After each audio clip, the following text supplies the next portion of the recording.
नमस्कार मित्रों, मैं हूं आपका मित्र उमेश महादोशी। अभिराम वाणी पर आपका हार्दिक स्वागत है। समकालीन लघु कथा की विकास यात्रा में योगदान के क्रम में प्रस्तुत है लघु कथाओं की श्रृंखला मुहावरों से सज्जित लघु कथाएं। इस श्रृंखला में उन लघु कथाओं को प्रस्तुत किया जा रहा है जिनमें किसी न किसी रूप में एक या अधिक मुहावरों का उपयोग किया गया है। इस कार्यक्रम में प्रत्येक रविवार को एक या दो लघु कथाएं प्रस्तुत की जा रही हैं। नई पीढ़ी की लघु कथाएं कार्यक्रम के स्थान पर मुहावरों से सज्जित लघु कथाएं कार्यक्रम अगली सूचना तक जारी रहेगा। यद्यपि इस श्रृंखला का प्रमुख उद्देश्य लघु कथा साहित्य में कहावतों एवं मुहावरों के उपयोग को रेखांकित एवं प्रोत्साहित करना है, तथापि हमारा प्रयास है कि मुहावरों से सज्जित लघु कथाएं सामान्य लघु कथा की विशिष्टताओं से संपन्न होने के साथ सामान्य पाठक की समझ और पसंद भी बन सकें। तो प्रस्तुत है मुहावरों से सज्जित लघु कथाएं कार्यक्रम की आज की प्रस्तुति। आज की प्रस्तुति में शामिल हैं दो लघु कथाएं, श्री हरीश कुमार अमित जी की कोहरा एवं सुश्री शर्मिला चौहान जी की लघु कथा एक नाव पर सवार। दोनों लघु कथाओं का वाचन उमेश महादोशी यानी मेरे द्वारा किया जा रहा है। ये लघु कथाएं मुहावरों से सज्जित लघु कथाओं के संकलन काम जो आवे कामरी में शामिल हैं। तो पहले प्रस्तुत है श्री हरीश कुमार अमित जी की लघु कथा कोहरा। बड़ा अफसर अपने कमरे में छोटे अफसरों की मीटिंग ले रहा था। बाकी सब तो ठीक चला, पर एक छोटे अफसर को बड़े अफसर की खूब लताड़ पड़ी। यह नहीं कि उस छोटे अफसर का काम खराब था, उसका काम दूसरे अफसरों से कहीं ज़्यादा बढ़िया था, पर उस अफसर की सबसे बड़ी कमी यह थी कि वह बहुत ईमानदार और सच्चा था। न वह बड़े अफसरों के सामने दुम हिलाता था और न अपने साथी अफसरों के खिलाफ चुगली करता था, बस अपने काम से मतलब रखता था। छोटे अफसर के पास बड़े अफसर की डांट सुनने के अलावा और कोई चारा नहीं था। मीटिंग खत्म हुई तो वह अपने साथियों से नज़रें चुराते हुए जल्दी से अपने कमरे की ओर चल पड़ा। छोटा अफसर अपने कमरे के पास पहुंचा ही था कि सामने से उसे रमेश आता दिख गया। रमेश उसी दफ्तर में क्लर्क था। रमेश के साथ कोई और भी था।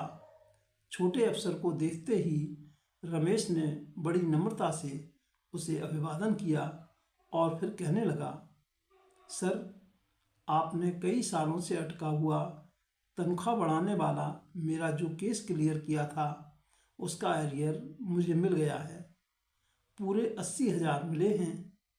आपका बहुत बहुत शुक्रिया सर। अरे, इसमें शुक्रिया की क्या बात है? तुम्हारा जो हक बनता था तुम्हें मिलना ही चाहिए वह, छोटे अफसर ने मुलायम सी आवाज़ में कहा और फिर अपने कमरे की ओर बढ़ गया।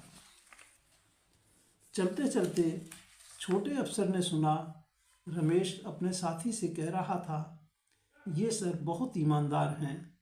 इन जैसा ईमानदार मैंने कोई देखा नहीं अब तक। छोटे अफसर के मन पर बड़े अफसर की लताड़ के कारण छाया सारा कोहरा एकदम से छट गया।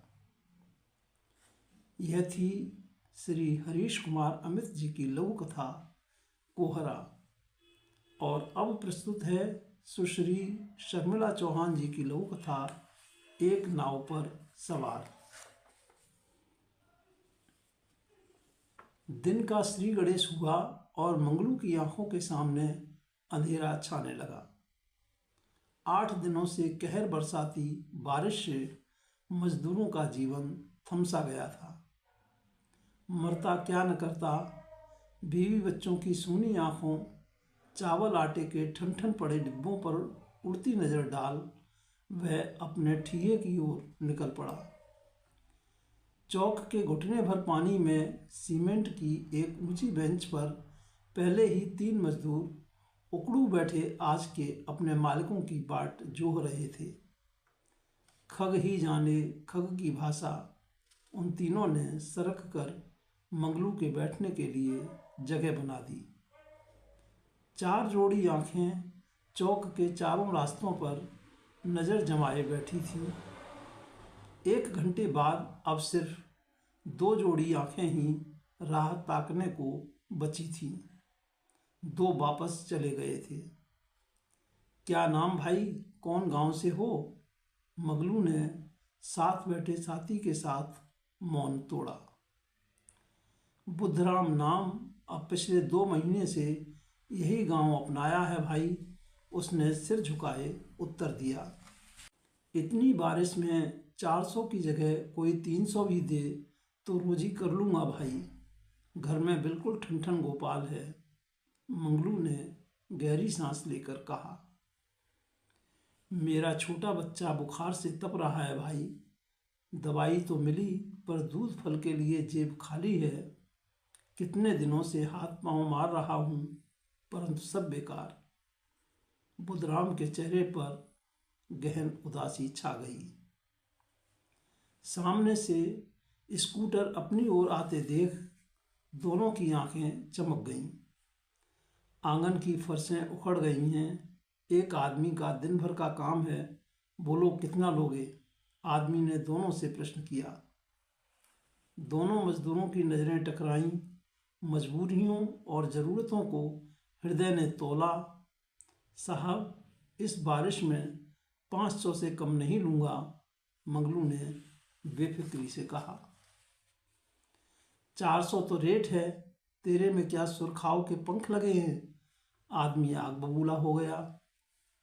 इसे ले जाओ, 400 में कर देगा, कहते हुए मंगलू ने मुंह फेर लिया। जाते हुए बुद्धराम की आंखों की नमी ने बारिश को भिगो दिया। सुश्री शर्मिला चौहान जी की इस लघु कथा एक नाव पर सवार के साथ हम लेते हैं आपसे विदा। आगामी रविवार को फिर मिलेंगे। मुहावरों से सज्जित लघु कथाएँ कार्यक्रम की श्रृंखला को आगे बढ़ाने के लिए आप अपनी नियमित योजनाओं में सफल हों, जीवन में भरपूर ऊर्जा और उत्साह से आनंदित रहें। हार्दिक शुभकामनाएं। नमस्कार मित्रों।